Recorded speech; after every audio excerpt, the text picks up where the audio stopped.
Great. And now for our final contestant, Ms. Daree Allen, with a speech titled Defining Moment. Defining Moment by Ms. Daree Allen.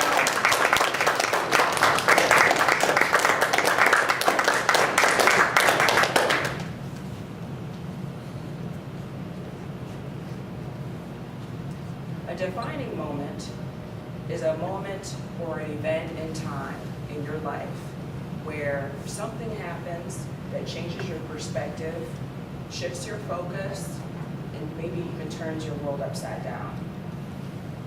It's one of those moments that makes you say to yourself, so what do I do now? I've had some of those defining moments in the past years. As a matter of fact, I've experienced defining moments in 3D. Divorce, depression, and debt. The first one caused the other two. And if that wasn't bad enough, I experienced 3D in 3D because in my family, it was myself, Daree, my brother Darian, and my parents, Daryl and Barbara, that all underwent separation and divorce in the same year from 2004 to 2005. Yes, I can say unequivocally that 2004 was the worst year of my life. That was the year when my husband and I separated, when we moved from Maryland to Virginia. And it happened actually on moving day. So once bought our new house, he left and he went back north.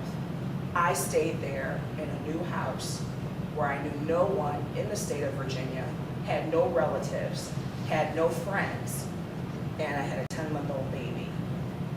So what do I do now? My mother decided to move down from New York and from the house where I grew up because she was in pretty much the same predicament. She moved down about 2 months after I moved into my house in Hampton, Virginia, and she helped me with my daughter. She and I were together and we leaned on each other quite a bit, but we were both dealing with the 3Ds. I remember that following winter when I got a phone call from my estranged husband. It was in February, and he wasn't calling this time to speak to me or to speak to my daughter. He asked to speak to my mother. My mother took the phone, and when she hung up, she told me the news. She said, his girlfriend just had a baby on Valentine's Day. I didn't even know that his girlfriend was pregnant. I went in my room, I cried, I was angry, I was tired, I was sad. I thought to myself, so what do I do now?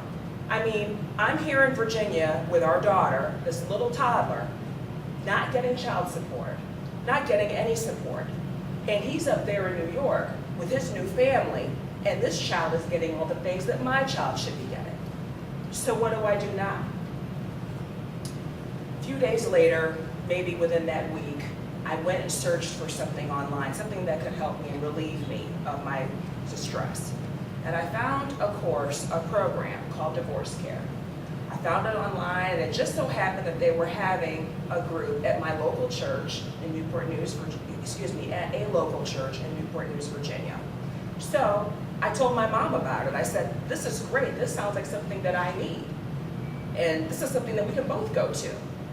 My mom is so cute. She's 4'11", and she's just a sweet, caring person. She's a social butterfly.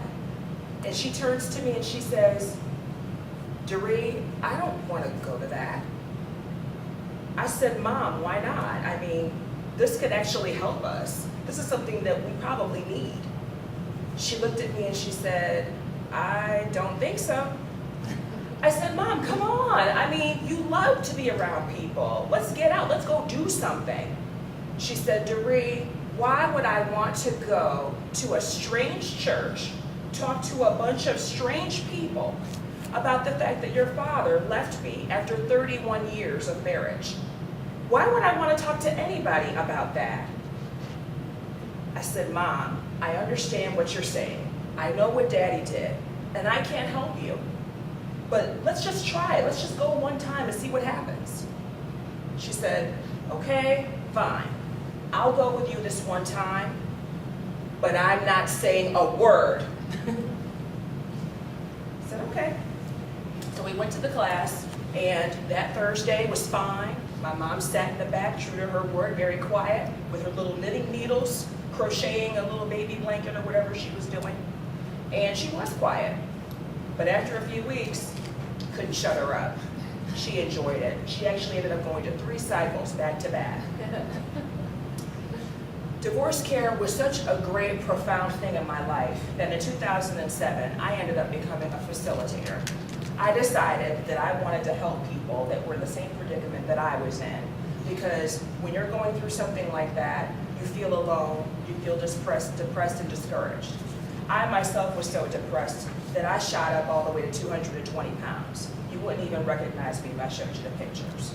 I wanted to help people, and as author Beth Moore said in her writing, we were not called to live an easy life, we're called to live a purposeful one, and I feel that this is a part of my purpose. My pastor says, his name is Jolie Gregory, he says, what matters in life is not your duration, but your donation. So this is my donation. I mean, after all, think about our society, our community, what our world would be like if we had fewer broken homes. Yes, divorce was an important defining moment in my life, and it changed me forever. I wouldn't be the same if those events of 2004 had not occurred. However, divorce does not define me. It is not who I am. Is there something or someone in your life that is defining you? Someone that is trying to put a label on you and tell you who you are? I would challenge you, no matter what you're going through, whether you've had a family member that's incarcerated, or you've dealt with physical, domestic abuse, sexual assault, a life-threatening illness, no matter what it is, don't let those moments define you. Now, as for those 3 Ds I talked to you about earlier, we're all doing fine. You all know how I'm doing. My brother is remarried to a wonderful woman that we all love.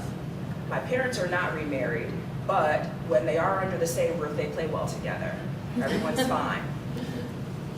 Share your defining moments with people, the good, the bad, and the ugly. Tell other people what you've been through so that they don't feel alone. And if you need help, ask for it. Don't sit behind a facade. Don't feel like you have to have all the answers, because no one does, but we can all help each other. Because remember, life is full of defining moments. Let them refine you. Don't let them define you. Contest master.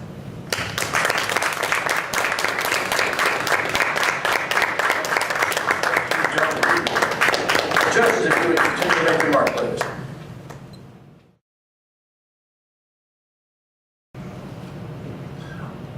Our first place alternate that would be assuming any duties that the first place winner cannot fulfill would be Ms. Ruth Ellsbury.